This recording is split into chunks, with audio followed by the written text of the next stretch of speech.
কোনো রকমের সহযোগিতা করে বা সাপোর্ট দেয়? ফিফাতে অবশ্যই, ফিফাতে আর্জেন্টিনাকে অনেক সহযোগিতা করে। যেমন দেখেন প্রত্যেকবার আমি খেলা বুঝি না নাকি আমার মাথায় ঢুকে এটা বুঝি না, প্রত্যেকবার কেন ব্রাজিল আগে খেলে, প্রত্যেকবার কেন আর্জেন্টিনার আগে খেলে না?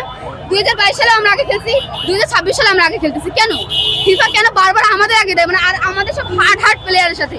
আরে হারল্যান্ডে দেখলে আর্জেন্টিনার মানুষ পোশাক করে দেয় প্যান্টে, আর আমরা দেখেন ব্রাজিলের ম্যাচটা তো দেখছি ওরা কতটা লম্বা।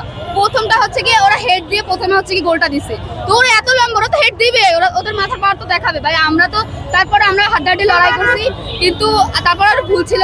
ব্রাজিলের প্লেয়াররা অনেক অনেক অনেক ভুল করছে, আমাদের জেতার ছিল, আমার কাছে মনে হয় ওরা জেতার জন্য খেলে নেই, ওদের খেলার ভিতরে অনেক ভুল ছিল।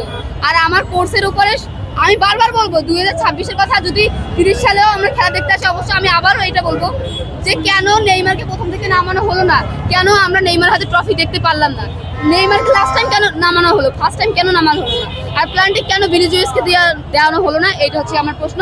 ইভেন আমার না মনে হয় ব্রাজিলের সব সমর্থকরা এটাই বলবে যে কেন ভিনিসিয়াসকে দিয়ে প্রথমে প্ল্যান্টিকটা দেওয়ানো হলো না।